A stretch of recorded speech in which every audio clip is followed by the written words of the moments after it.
कल 15 अगस्त 2023 है।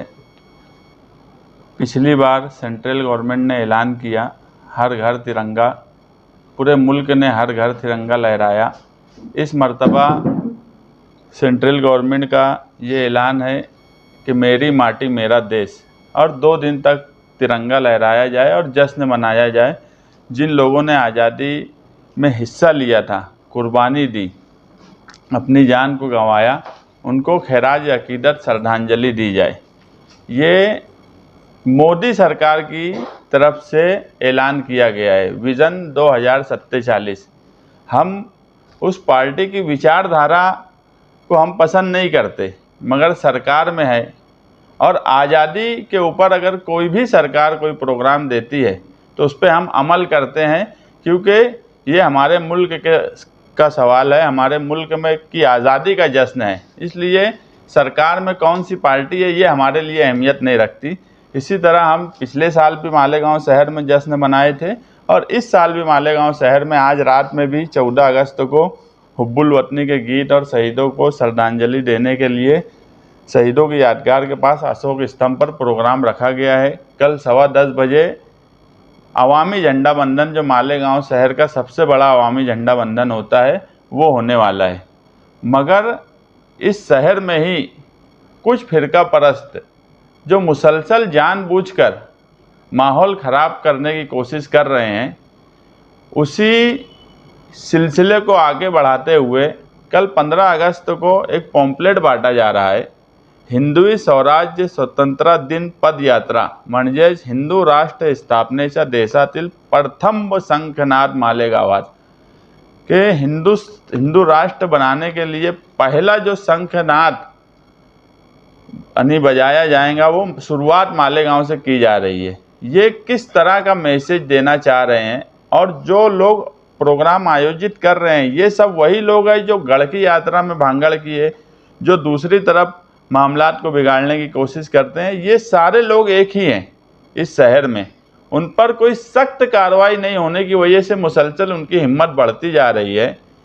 और 15 अगस्त को सुबह 9 बजे प्रभु श्री राम मंदिर राम सेतु से श्री शिव तीर्थ यानी महाराज शिवाजी पुतले तक इस तरह का प्रोग्राम 15 अगस्त को रखने का मतलब क्या है? जब दस्तूर ने, संविधान ने तिरंगे को सर्वश्रेष्ठ मान लिया, सबसे आला मान लिया, उसके बाद किसी और कलर की ज़रूरत हमको इस मुल्क में नहीं है। और 15 अगस्त को सरकार अगर बोल रही है कि हर घर तिरंगा लहराओ, और कुछ लोग इस तरह की बात करते हैं कि भगवा हिंदू राष्ट्र, और 15 अगस्त को ही, तो ये कहीं ना कहीं 15 अगस्त में जिन लोगों ने इस मुल्क के लिए कुर्बानी दी, वो गांधी हो, भगत सिंह हो, अशफाक उल्ला खान हो, मोहम्मद अली जौहर हो, मौलाना अब्दुल कलाम आज़ाद हो, ये इन देशभक्तों की, इन लोगों की कुर्बानी पर सवालिया निशान खड़ा करने का काम ऐसे लोग कर रहे हैं। और ये बोला जा रहा है कि इसकी शुरुआत हिंदुस्तान में मालेगांव से की जा रही है। तो इन लोगों पर कोई कार्रवाई सख्त से सख्त क्यों नहीं की जाती?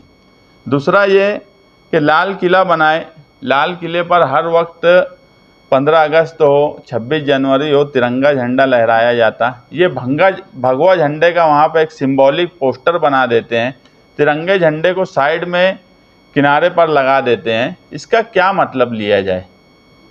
ये देशद्रोही नहीं है क्या? ये शहर में लॉ एंड ऑर्डर ख़राब करना नहीं है क्या?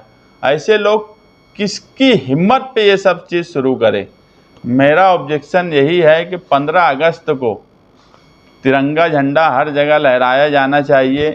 15 अगस्त को यौम आज़ादी है, जोश खरोश से मनाई जाए। लेकिन इस तरह का जो लोग हरकत कर रहे हैं, अगर इसी तरह इन लोगों की हरकत हुई, कोई दूसरा तबका कल उठकर खड़ा हो और वो बोले कि हम हरा झंडा निकालेंगे, कोई बोलेगा हम सिर्फ ब्लू झंडा 15 अगस्त को निकालेंगे, तो इससे मुल्क के हालात ख़राब होंगे, इससे शहर के हालात ख़राब होंगे।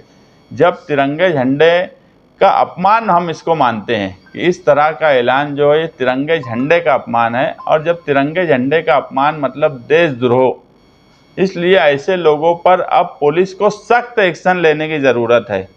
सिर्फ अमन और शांति की बात करना या अमन और शांति कायम रखना ये बात बराबर नहीं है। इंसाफ के साथ अमन और शांति कायम रखना ये पुलिस की जिम्मेदारी है।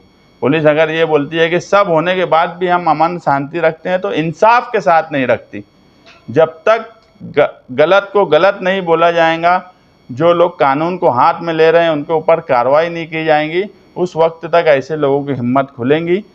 हमने पहली कोशिश ये की थी कि पुलिस डिपार्टमेंट से मिलकर इस मामले में बातचीत की जाए, मगर किसी वजह से उनके पास वक्त नहीं है या वो मिल नहीं सके। मिलने के बाद उनसे उस तरह से बातचीत नहीं हो पाई, इसलिए हम मीडिया को बुलाकर पुलिस डिपार्टमेंट को मीडिया के ज़रिए ये गुजारिश कर रहे हैं कि ऐसे लोगों पर सिर्फ कार्रवाई नहीं, सख्त कार्रवाई की जाए, ताकि इस तरह की हरकत और इस तरह की बातचीत इस शहर में बंद होना चाहिए जो मुसलसल चल रही है।